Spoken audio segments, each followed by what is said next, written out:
दोस्तों, हमारे सबके प्यारे श्री गणेशा ने अलग अलग समय पर अलग अलग रूप लेकर अपने भक्तों को इंसाफ दिलाया है और तमाम असुरों को खत्म किया है। ऐसे ही कुछ रूप और अवतार के बारे में हम आज बात करेंगे। सबसे पहले बात करते हैं एक दंत की। तो हुआ यूं कि महर्षि च्वयं ने अपने तपोबल से मद की रचना की। वह च्वयन का पुत्र कहलाया। मद ने दैत्यों के गुरु शुक्राचार्य से दीक्षा ली। शुक्राचार्य ने उसे हर तरह की विद्या में निपुण बनाया। शिक्षा होने पर उसने देवताओं का विरोध शुरू कर दिया। मद इतना शक्तिशाली हो चुका था कि उसने भगवान शिव को भी पराजित कर दिया। सारे देवताओं ने मिलकर गणपति की आराधना की। तब भगवान गणेश एक दंत के रूप में प्रकट हुए। उनकी 4 बाजुएं थी, एक दांत था, पेट बड़ा था और उनका सिर हाथी के समान था। उनके हाथ में 5 परशु और एक खिला हुआ कमल था। एक दंत ने देवताओं को अभय वरदान दिया और मदासुर को युद्ध में पराजित किया।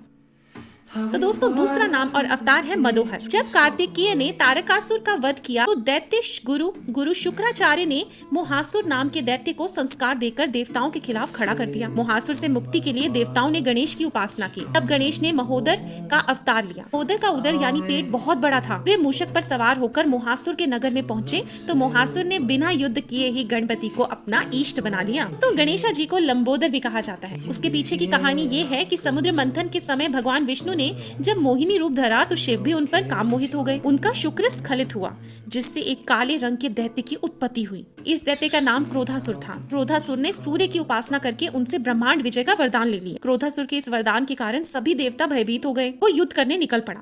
तब गणपति ने लंबोदर रूप धरकर उसे रोक लिया। क्रोधासुर को समझाया और उसे यह आभास दिलाया कि वो संसार में कभी अजय योद्धा नहीं हो सकता। क्रोधासुर ने अपना विजय अभियान रोक दिया और सब छोड़कर पाताल लोक में चला गया। दोस्तों, गणेश जी को विकट भी कहा जाता है। हुआ यूं कि भगवान विष्णु ने जलंधर के विनाश के लिए उसकी पत्नी वृंदा का सतीत्व भंग किया। उससे एक दैत्य उत्पन्न हुआ। उसका नाम था कामासुर। कामासुर ने शिव की आराधना करके त्रिलोक विजय का वरदान पा लिया। इसके बाद उसने अन्य दैत्यों की तरह ही देवताओं पर अत्याचार करने शुरू कर दिए। तब सारे देवताओं ने भगवान गणेश का ध्यान किया। तब भगवान गणपति ने विकट रूप में अवतार लिया।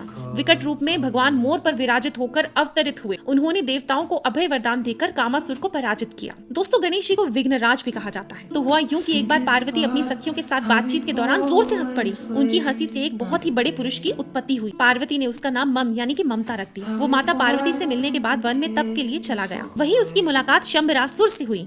शंबरासुर ने उसे कई आसुरी शक्तियां सिखा दी। उसने मम को गणेश की उपासना करने को कहा। मम ने गणपति को खुश कर ब्रह्मांड का राज मांग लिया। शंबर ने उसका विवाह अपनी बेटी मोहिनी के साथ कर दिया। शुक्राचार्य ने मम के तप के बारे में सुना तो उसे दैत्य राज के पद पर विभूषित कर दिया। कामासुर ने भी अत्याचार शुरू कर दिया और सारे देवताओं को बंदी बनाकर कारागार में डाल दिया। तब देवताओं ने गणेश की उपासना की। गणेश विघ्नराज के रूप में आए और उन्होंने मामासुर को मान मर्दन कर देवताओं को छुड़वा लिया।